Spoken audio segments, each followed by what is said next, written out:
Hello dear, welcome to my channel English with S K Verma. Dear, अभी तक हमने basic part 5 तक किया है और आज हम लोग बात करने वाले हैं बेसिक बेसिक आपका पार्ट 6 का। इससे पहले पार्ट 6 का, ठीक है। इससे पहले हम लोगों ने बहुत सारी टॉपिक को कवर किया है। यहाँ पर पेन को थोड़ा सा पतला कर लेते हैं, ठीक है। अब उसके बाद में देखिए, हमने बेसिक पार्ट 5 तक हमने पूरा कर लिया है और उसमें जो चीज़ें पढ़ाई गई हैं उसको बेहतरीन तरीके से समझने का प्रयास कीजिए जा करके, तब बेसिक पार्ट 6 में आएँगे। अगर आप यहाँ से शुरुआत करेंगे तो यकीन करें कि आपको 10 या 20% समझ में आएगा, 100% समझ में नहीं आएगा, ठीक है? तो ये बातें ध्यान रखेंगे और यहाँ पर हम लोग टॉपिक का नाम दिए हैं बेसिक पार्ट 6 में, जिसमें हम लोग पूरे 1 घंटे का क्लास हम लोग इसमें कवर करने वाले हैं क्रिया को, ठीक है। वन शॉट चल रहा है, आपको पता है वन शॉट में क्या क्या पढ़ लिया आप? नाउन पढ़ लिए, उसके बाद में प्रोनाउन पढ़ लिए। प्रोनाउन के 2 वीडियो हैं और नाउन के 1 वीडियो हैं, जिसको दोनों को देख लीजिएगा, ठीक ना। तो यहाँ पर हम लोग बात करने वाले हैं किसकी भाई? बात करने वाले हैं वर्ब की, ध्यान रखना। किसकी? वर्ब की। ये बात ध्यान रखेंगे, ग्रामर में बहुत इसकी महत्वपूर्ण भूमिका होती है। आज बहुत सारी चीजें आप बिल्कुल भी एकदम आसान भाषा में सीखेंगे और आप आज की क्लास को पढ़ करके आपको ये अंदाजा लग जाएगा कि हम लोग इसको कैसे रट रहे थे और वास्तव में इसको रटना नहीं था, बल्कि क्या करना था? समझना था, ठीक है। तो चलिए हम लोग शुरुआत करते हैं। कोई दिक्कत? अगर कोई दिक्कत हो तो अपने कमेंट बॉक्स में ज़रूर अपनी परेशानी को लिखें, प्रॉब्लम्स को लिखें, उसकी समस्या का समाधान की जाएगी, एकदम पक्का किया जाएगा, ठीक है? तो यहाँ पर हम लोग टॉपिक का नाम देंगे वन शॉट किसका जी? तो वर्ब का। किसका जी? वर्ब, ठीक है? तो यहाँ पर वर्ब की बात करेंगे। वर्ब को हिंदी में बोलते हैं क्रिया। क्या बोलते हैं भाई? क्रिया। क्रिया देखो क्या है? एक्शन वर्ड है। क्या भाई? Action word. एक्शन वर्ड जिससे काम का पता चले, जिस शब्द से काम का पता चले, ठीक ना। काम का मतलब आप जानते हैं कि इससे पहले क्या बता रहे थे? नाउन बता रहे थे। नाउन से नाम का पता चलता है, लेकिन क्रिया से काम का पता चलता है। क्या पता चलता है? काम काम काम काम। जैसे खाना पीना, रहना, सोना, हंसना, गाना, ठीक है। तो एक ध्यान रखेंगे, इसको एक्शन वर्ड कहा जाता है, ठीक है। Word that denotes action and, और उसके बाद में क्या चीज? बीइंग। बात को ध्यान रखेंगे, ये 2 चीजों को संकेत करता है। एक्शन को करता है और प्लस में स्टेट को करता है। स्टेट ऑफ बीइंग, ठीक है। स्टेट ऑफ बीइंग, ये दोनों को समझने के लिए आपको थोड़ा-सा एग्ज़ाम्पल की सहारा लेना पड़ेगा। एक्शन का मतलब क्या होता है? काम का होना, यानी करना, करना का बोध, करना। इसमें होना का बोध होता है, होने का बोध। जैसे गौर करेंगे, जैसे मान लो कि मैंने यहाँ पर लिखा अमन, अमन और उसके बाद में is a doctor. Aman is a doctor. तो बताओ, यहाँ पर अमन तो नाउन है, डॉक्टर भी नाउन है, एक तो आर्टिकल है, तो इज़ क्या है? तुम्हारा वर्ब है। अब वर्ब 2 ही चीज़ को शो करता है, या तो एक्शन को या तो स्टेट ऑफ बीइंग को, करने का या तो होने को। तो अमन है, क्या है? एक डॉक्टर है। तो इसमें होने का बोध हो रहा है, इसमें होने का नहीं, करने का बोध नहीं हो रहा है। जैसे मान लो कि मैंने कहा अमन और उसके बाद में is teaching, Aman is teaching और उसके बाद में इंग्लिश। अमन क्या पढ़ा रहा है? इंग्लिश पढ़ा रहा है, ठीक है। अब इसमें अमन जो काम कर रहा है वो क्या काम कर रहा है? तो यहाँ पर टीचिंग करने का काम कर रहा है। ये काम का होने का बोध हो रहा है। तुम कहोगे सर इज इसमें भी है, इसमें भी है, ठीक है। तो यहाँ पर इज में और इस इज में अंतर है। इज यहाँ पर एक मेन वर्ब के रूप में आया है और यहाँ पर एक हेल्पिंग वर्ब के रूप में आया है। कैसे पता कि ये हेल्पिंग मेन वर्ब है, ये हेल्पिंग वर्ब है? क्योंकि अपने साथ ये 2 वर्ब लिया है। तो यहाँ पर एक मेन वर्ब हो गया, एक हेल्पिंग वर्ब हो गया। तो यहाँ पर इज का बस टेंस को पहचानने के काम करता है, टेंस को पहचानने। अब वास्तव में यहाँ पर अमन जो है काम कर रहा है। क्या काम कर रहा है? पढ़ाने का काम कर रहा है। तो यहाँ पर ये हो गया एक्शन, हो गया एक्शन, हो गया। और यहाँ पर समझ लो कि यहाँ पर स्टेट ऑफ बीइंग हो गया, state of being, state of being. I hope आपको समझ में आ गया होगा। तो यही समझ लो कि क्रिया से जो है करने का बोध होता है, नहीं तो होने का बोध होता है, यानी एक्शन और state of being, state of being, ये 2 चीजों का बोध होता है किससे? क्रिया से, ठीक है। अब इससे पहले आप नाउन पढ़े हैं, तो नाउन से आपको पता है कि नेम का बोध होता है, नाम का बोध होता है, ठीक है। प्रोनाउन का प्रयोग आप जानते हैं कि प्रोनाउन का नाउन के बदले में आता है ताकि नाउन के रेपिटेशन को रोका जा सके। और यहाँ पर क्रिया से बोध होता है एक्शन वर्ड, ये एक्शन वर्ड ही कहा जाता है, यानी एक्शन डिनोट करता है अथवा स्टेट ऑफ बीइंग सेंटेंस में, ठीक है। अब यहाँ पर थोड़ी-सी बात को और समझ लेते हैं, 1 आध 2 एग्ज़ाम्पल और देख लेते हैं, उसके बाद फिर हम लोग आगे बढ़ेंगे, ठीक है? तो देखो, गौर करो। देखो तो भाई, और समझते हैं इसको थोड़ा-सा। देखो, मैंने यहाँ पर लिखा इस तरह से, मैंने लिखा शी वाज़ ब्यूटीफुल, ब्यूटीफुल, वह सुंदर थी। बात को समझो, शी वाज़ ब्यूटीफुल। तो अब बताओ कि ब्यूटीफुल क्या है? तो सी की विशेषता है, तो यहाँ पर एक एडजेक्टिव बन गया। इसकी बातें अभी नहीं करेंगे, थोड़ी-सी कुछ वीडियो के बाद में ये बातें आपको समझ में आएगी। जैसे आपको कल बताए थे कि क्रिया बताएँगे, तो आज क्रिया बता रहे हैं। तो एक दिन ऐसा भी समय आएगा जिसको एडजेक्टिव के बारे में बातें करेंगे। सी यहाँ पर प्रोनाउन है, आपको तो पता ही है, पहले से प्रोनाउन पढ़ चुके हैं। प्रोनाउन है, और वाज़ यहाँ पर क्या है? वर्ब है। अब वर्ब में 2 वर्ब है, एक एक्शन और स्टेट ऑफ बीइंग। तो ज़ाहिर-सी बात है कि शी वाज़ ब्यूटीफुल, वो ब्यूटीफुल थी, वो सुंदर थी। तो यहाँ पर होने का बोध हो रहा है ना, कि करने का, ठीक है? वह ब्यूटीफुल है, वह सुंदर है। है के पास्ट क्या होता है? था। था। ध्यान रखना। तो यहाँ पर ये जो वर्ब है, ये वर्ब क्या है? एक्शन नहीं बल्कि स्टेट ऑफ बीइंग है। अब जैसे मान लो कि मैंने यहाँ पर लिखा इस तरह से कि सी और उसके बाद में सी सा और उसके बाद में हिम, उसने उसे देखा। तो यहाँ पर देखना क्या है? वर्ब है, वर्ब। और वर्ब बताओ कि कौन सा है? एक्शन है कि स्टेट ऑफ बीइंग है? तो स्टेट ऑफ बीइंग है। सा का मतलब देखना, देखना है, क्रिया एक्शन होता है, ठीक है? तो यहाँ पर सा से क्या पता चल रहा है? एक्शन का। क्या पता चल रहा है भाई? एक्शन का। और यहाँ पर ये क्या है? स्टेट ऑफ बीइंग है। स्टेट ऑफ और उसके बाद में क्या चीज़? बीइंग है, ठीक ना? यहाँ पर करने का बोध हो रहा है और यहाँ पर होने का बोध हो रहा है, होने का बोध हो रहा है, ठीक है? यहाँ पर इस तरह से आपको समझना पड़ेगा, ठीक है? तो ये स्टेट ऑफ बीइंग। अब ये पूरी चीज़ें तुम्हें बता दे रहे हैं, ए टू जेड जितनी भी क्रिया में चीज़ें होती हैं ना, सब बता दे रहे हैं। चिंता ना कर मेरे भाई, सब कुछ बता दे रहे हैं। देखो, अब ये तो डेफिनिशन की बात थी। यहाँ पर तो केवल 2 पॉइंट को समझ रहे थे कि एक्शन क्या है और स्टेट ऑफ बीइंग क्या है, ठीक है? आप हिंदी में भी पढ़े हो, जिससे करने या होने का बोध हो, लिखना होगा तो लिख लेना, जिससे करने या होने का बोध हो, उससे क्या कहते हैं? क्रिया कहते हैं। अब देखो, वर्ब जो है ना, वो 2 प्रकार के होते हैं। कितने प्रकार के? 2। ध्यान रखना। वर्ब कितने प्रकार के? 2 प्रकार के होते हैं। एक होता है हेल्पिंग वर्ब, एक होता है हेल्पिंग और उसके बाद में वर्ब, हेल्पिंग वर्ब, और एक होता है मेन वर्ब। मेन और उसके बाद में verb, main verb. Main verb को हिंदी में बोलते हैं मुख्य क्रिया, मुख्य क्रिया, मुख्य क्रिया, ठीक है? और हेल्पिंग वर्ब का नाम है हिंदी में सहायक क्रिया, सहायक क्रिया। नाम से जैसा कि पता चल रहा है कि सहायक मतलब क्या थी? जो सहायता करता है। किसकी सहायता करता है भाई? तो मेन का सहायता करता है, ठीक है? इसको हेल्पिंग वर्ब कहेंगे। इसमें दोनों कंपेयर थोड़ा-सा कर लेते हैं। इसकी टोटल संख्या 24 होती है, लेकिन इसकी टोटल संख्या अनलिमिटेड होती है। बहुत सारा हो सकता है, ठीक है? इसकी मात्र 24। तुम इंटर पढ़ो, मैट्रिक पढ़ो, बीए पढ़ो, कॉम्पिटिशन पढ़ो, चाहे कहीं भी, हेल्पिंग वर्ब टोटल 24 ही मिलेंगे। और मेन वर्ब आपके कितने मिलेंगे? ऑन इन्फिनिटिव मिलेंगे, मतलब बहुत सारे होते हैं मेन वर्ब, ठीक है?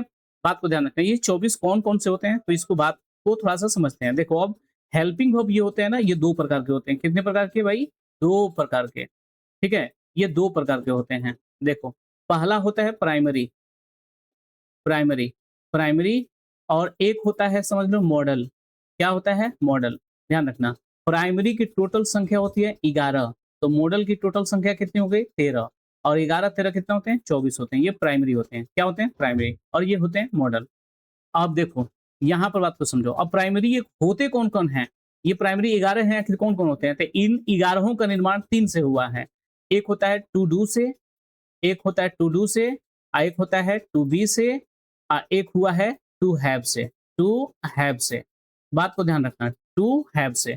इसको थोड़ा-सा हम ऐसे घेर लेते हैं, थोड़ा कि मतलब कि ये आपको थोड़ा-सा अच्छा लगे, ठीक है? तो यहाँ पर ऐसे हम घेर लेते हैं, ठीक है? तो यहाँ पर ऐसे घेर लेते हैं।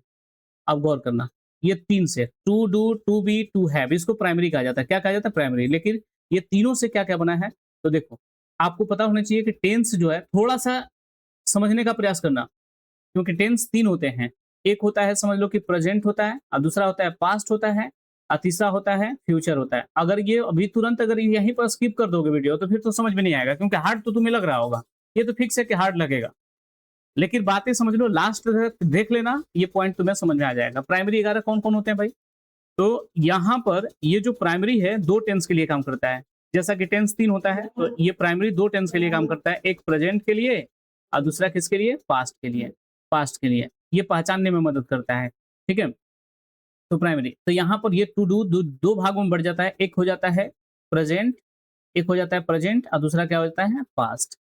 इस ये भी दो भागों में बटेगा, एक होता है प्रेजेंट और उसके बाद में दूसरा क्या होता है पास्ट, ठीक है। ये भी तुम्हारा दो भागों में बढ़ जाता है, एक हो जाता है प्रेजेंट, प्रेजेंट और दूसरा क्या हो जाता है पास्ट। गौर करना भाई, गौर करना, प्रेजेंट और पास्ट, ठीक है। अब थोड़ी सी पॉइंट को यहाँ पर चेंज करते हैं, देखो अब ये भी प्रेजेंट है, ये भी प्रेजेंट है, ये भी प्रेजेंट है, यहाँ भी पास्ट है, यहाँ भी पास्ट है, यहाँ भी पास्ट है। बात समझने वाली चीज है। तो देखो अगर हम प्रेजेंट की बात करें, प्रेजेंट की बात करें तो प्रेजेंट, प्रेजेंट की बात करें तो प्रेजेंट भी तो चार प्रकार के होते हैं ना। एक होता है प्रेजेंट इंडेफिनिट, एक होता है प्रेजेंट कंटिन्यूअस, एक हो जाता है प्रेजेंट परफेक्ट और एक होता है प्रेजेंट परफेक्ट, परफेक्ट और उसके बाद में कंटिन्यूअस। आप तो जानते हो ये प्रेजेंट का भी टाइप होता है, पास्ट का भी, फ्यूचर का भी, ये तीनों का टाइप चार चार होते हैं। लेकिन इसको ध्यान से देखोगे तो प्रेजेंट परफेक्ट कंटिन्यूअस ये दोनों से मिल करके बना है, इसलिए इसको हम यहाँ नहीं रखेंगे, ठीक है। Indefinite continuous perfect, indefinite continuous perfect, और जब ये तीनों बन जाएगा तो ये चौथा भी बन जाएगा एकदम पक्का। तो इंडेफिनिट कंटिन्यूअस परफेक्ट, यहाँ पर भी तीन है, मतलब ये यहाँ पर इंडेफिनिट है और दूसरा यहाँ पर कंटिन्यूअस है और तीसरा यहाँ पर क्या है परफेक्ट है, ध्यान रखना। तो प्रेजेंट पर present indefinite, past indefinite, present continuous, past continuous, present perfect, past perfect. देखो हम यहाँ पर टेंस को समझाने का प्रयास कर रहे हैं। टेंस बहुत हल्का लगेगा अगर इसको तुम समझ जाओगे तो डू का प्रेजेंट जानते हो क्या होता है, डू या तो डज होता है, डू या तो डज, और डू का पास्ट क्या होता है, डीड होता है, ठीक है। और बी का प्रेजेंट क्या होता है, is am are, is am are, is am are. अब बी का पास्ट क्या होता है, वाज, और उसके बाद में वर, वाज या तो वर। और यहाँ पर हैव का प्रेजेंट क्या होता है, हैज या तो हैव होता है, हैज या तो हैव। अब पास्ट क्या होता है, हैड। अब गिनोगे टोटल तो तुम्हें पता चल जाएगा कि ये कितने हैं, 1 2 3 4 5 6 7 8 9 10 11, ये टोटल कितने हो गए, 11 हो गए। यही प्राइमरी है तुम्हारे। अगर डू डज कहेगा तो प्रेजेंट इंडेफिनिट, ध्यान रखना प्रेजेंट इंडेफिनिट। अगर डीड कहेगा तो पास्ट इंडेफिनिट। अगर प्रेजेंट कंटिन्यूअस कहेगा तो इज एम आर, और पास्ट कंटिन्यूअस कहेगा तो वाज वर। अगर प्रेजेंट परफेक्ट कहेगा तो हैज हैव, और पास्ट कहेगा तो हैड। आपको ऐसे भी याद रखना है कि प्रेजेंट का उल्टा क्या होता है, पास्ट। जो डू डज का उल्टा क्या होता है, डीड, या डीड का उल्टा क्या होता है, do does. Is am are का उल्टा वाज वर, और हैज हैव का उल्टा हैड। इस बात को ऐसे भी तुम याद रख सकते हो, इसको याद रखना बढ़िया से, ठीक है। अब थोड़ी सी गौर करो, यहाँ पर बात को समझो। ये चूंकि हेल्पिंग वर्ब है, हेल्पिंग वर्ब मतलब क्या होता है, सहायक क्रिया। सहायक क्रिया कितने होते हैं, 24 होते हैं। 24 में से प्राइमरी कितने होते हैं, 11, और मॉड्यूल कितने होते हैं, 13। तो ये जब मदद करता है, क्योंकि हेल्पिंग सहायक क्रिया, ये मदद करता है मुख्य क्रिया की। अब मुख्य क्रिया की संख्या तो अनलिमिटेड होती है, लेकिन इसके रूप जो होते हैं ना वो 5 होते हैं। फॉर्म्स कितने होते हैं, 5। कितने होते हैं, 5। ये होता है V1, एक होता है V2, एक होता है V3, एक होता है V4, एक होता है V5। आप तो जानते हो कि इसको बेस कहा जाता है। बेस मतलब ओरिजिनल, इसमें ईडी लगा के V2 बनाते हैं, और इसमें ईडी या तो ईएन लगता है, और इसमें क्या लगता है, आईएनजी, और इसमें क्या लगता है, एस या तो ईएस। बात को ध्यान रखना, ठीक है। जैसे यहां पर हमने लिखा, यहां पर प्ले लिखा, क्या लिखा, प्ले। तब प्ले का V2 क्या होगा, प्लेड होगा। फिर क्या होगा, V3 प्लेड होगा। फिर क्या होगा, प्लेइंग होगा, प्लेइंग। अब फिर क्या होगा, प्लेज होगा। फिर क्या होगा, प्लेज। इस तरह से बात को समझना। ये तुम्हारा मेन वर्ब है। तो मेन वर्ब के कितने रूप होते हैं, तो 5। मेन वर्ब की टोटल संख्या कितनी होती है, अगर संख्या पूछेंगे, संख्या पूछेंगे तो अनलिमिटेड, ध्यान रखना। अगर तुम्हें रूप पूछेंगे कि रूप कितने होते हैं, तो 5 होते हैं। कितने होते हैं, 5। जो भी तुम्हारा मेन वर्ब है, मेन वर्ब के 5 रूप हो सकते हैं। तो ये मुख्य क्रिया के साथ सहायक क्रिया का क्या मतलब कि कनेक्शन है, इस बात को ध्यान रखना कि डू डज डीड के साथ कभी भी आएगा तो V1 आएगा। इस बात को ध्यान रखना, V1 आएगा, ठीक है। क्या आएगा, V1। इस बात को समझे, यहाँ पर डू डज डीड के साथ आएगा तो हमेशा क्या आएगा, V1। अगर is am are was were के साथ आएगा तो हमेशा V4 आएगा। क्या आएगा, V4। बात को ध्यान रखना। और हैज हैव हैड के साथ आएगा तो हमेशा V3 आएगा। इस बात को ध्यान रखना, ठीक है। तो यहाँ पर यही कनेक्शन होता है, डू डज के साथ V1, डीड के साथ V1, इज एम आर के साथ V1 V4, और वाज वर के साथ V4, हैज हैव के साथ V3, हैड के साथ V3। अब बात को समझो, यहाँ पर क्या, अगर प्रेजेंट इंडेफिनिट, अगर मान लो कि यहाँ पर ऐसे हम कह दिए I do not help the, और उसके बाद में पुअर। अगर हम तुमसे पूछ दे कि यहाँ पर टेंस कौन सा है, तो तुम टेंस थोड़ा सा दिमाग लगाओगे तो बिना तुम टेंस को पढ़े यहाँ पर पता कर सकते हो। बात को समझो, यहाँ पर देखो डू लिखा है ना, डू यहाँ पर है, डू के साथ V1 तो V1 यहाँ पर लिखा हुआ है V1, ठीक है, V1। अब देखो V1 यहाँ पर लिखा हुआ है, अब इससे पहले ये सब्जेक्ट है, तो डू आता किसमें है, तो प्रेजेंट में। कौन सा प्रेजेंट, क्योंकि प्रेजेंट तो यहाँ भी है, यहाँ भी है, यहाँ भी है, तो प्रेजेंट कौन सा, इंडेफिनिट, तो इसका मतलब क्या है, प्रेजेंट इंडेफिनिट में है ये। अगर तुम्हें पास्ट इंडेफिनिट बनाना है तो क्या लिखोगे, आई, उसके बाद में फिर क्या लिखोगे, डिड, और उसके बाद में नॉट, खाली सब वही उतार दो, हेल्प, हेल्प, और उसके बाद में द पुअर, यानी तुम्हारा यहाँ पर ये तुम्हारा क्या बन गया, ये तुम्हारा बन गया पास्ट इंडेफिनिट। क्या बन गया, पास्ट इंडेफिनिट, क्योंकि डीड के साथ भी V1 लगता है, इस बात को ध्यान रखना। बहुत सारा लड़का यहाँ पर V2 समझता है कि V2 होता है, नहीं, बिल्कुल नहीं, डू डज डीड के साथ हमेशा क्या लगता है, V1। तो यहाँ पर तुम टेंस पहचान सकते हो, बात को ध्यान रखना। अब एग्जाम्पल बहुत सारा दे रहे हैं, देखो गौर करो, ठीक है। अब थोड़ी सी समझ लेते हैं, यहाँ पर विचार करते हैं। देखो जैसे मान लो कि मैंने यहाँ पर लिखा वी हैव और उसके बाद में seen, we have seen this movie, we have seen the this movie. अब बताओ यहाँ पर अगर हम तुमसे पूछें कौन सा टेंस है, तो हैव देखा ना, तो हैव फटाक से देखो यहाँ पर, हैव, देखो हैव है यहाँ पर, हैव के साथ V3, तो V3 यहाँ पर है, बिल्कुल है, V3 है।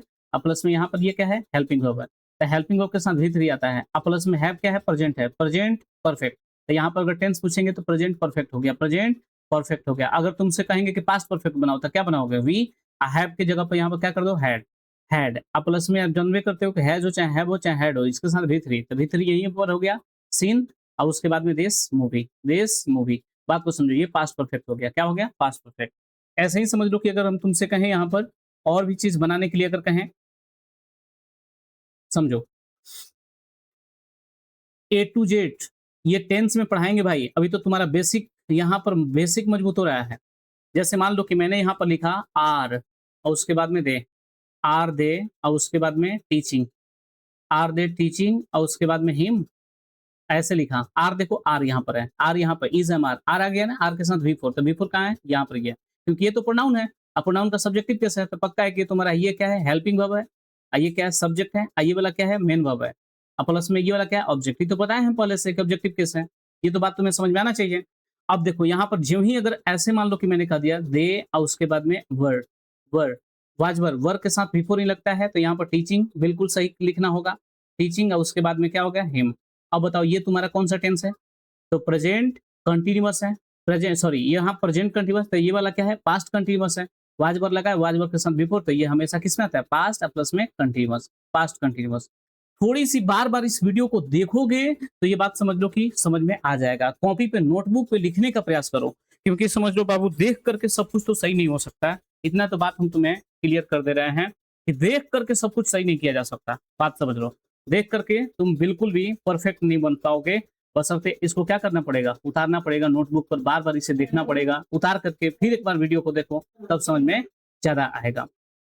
और देखो जैसे मान लो कि मैंने कहा यहाँ पर मैंने इस तरह से लिखा कि ऐसे मैंने लिख दिया आई एम गोइंग टू, और उसके बाद में पटना। टेंस अगर तुमसे पूछेंगे I am going to Patna, तो आई के साथ एम लगा है ना, एम देखो यहाँ पर एम है, एम के साथ V4 है, तो V4 यहाँ पर है। अगर यहाँ पर ऐसे तुम लिख दोगे ना आई एम और उसके बाद में go, I am go to Patna, ये गलत है, सीधे गलत है, माना जाएगा, क्योंकि V1 किसके साथ लगता है, डू या तो डज के साथ या तो डिड के साथ, तो यहाँ पर ये गलत है, ये सेंटेंस ही गलत हो गया। ये ऐसी इसी तरह से तुम्हारे एग्जाम में क्या किया जाता है, पूछा जाता है, इस बात को ध्यान रखना, इस पे क्वेश्चन आते हैं, ठीक है। और यहाँ पर थोड़ी सी हम लोग इसको देख करके इस पे प्रैक्टिस करके तब उसके बाद में हम लोग मॉडल पे तुरंत कर रहे हैं, जस्ट मॉडल पे क्वेश्चन कर रहे हैं। थोड़ा सा अब देखते हैं नेक्स्ट में क्वेश्चन, थोड़ा सा देख लो यहाँ पर, अब गौर करो। सबसे पहला क्वेश्चन देखो, पहला क्वेश्चन हम लिख रहे हैं और इसको बताने का प्रयास करना। मान लो मैंने लिखा यहाँ पर हैव यू और उसके बाद में अमृता 2025 आईएससी और आईकम में पूछा है, 2025 का क्वेश्चन है। ऑप्शन ए में है बाबू, इसमें है तुम्हारा, इसमें आ जाता है सी, क्या आ जाता है सी, बी में लिखा है टू सी में लिखा है सीन, क्या लिखा है सीन, और डी में लिखा है सा, क्या लिखा है सा। अब दूसरा क्वेश्चन यहाँ पर तुम्हें दे रहे हैं जैसे मान लो कि मैंने यहाँ पर लिखा डिड यू और उसके बाद में मी और उसके बाद में लिख दिया yesterday, yesterday, yesterday. Option A में है कॉल्ड, क्या है? कॉल्ड, ठीक है? क्या है भाई? कॉल्ड। बी में लिखा है, यहाँ पर लाइट कट गया भाई, कॉल। सी में लिखा है कॉल्ड, कॉल्स। और डी में लिखा है कॉलिंग, क्या लिखा है? कॉलिंग, ध्यान रखना।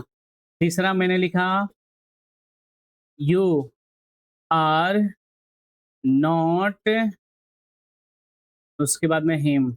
ऑप्शन ए में लिखा है हेल्प, बी में लिखा है हेल्प, हेल्प्स। सी में लिखा है हेल्पिंग, हेल्पिंग। और डी में लिखा है हेल्प्स, हेल्प्स। बात को ध्यान रखना।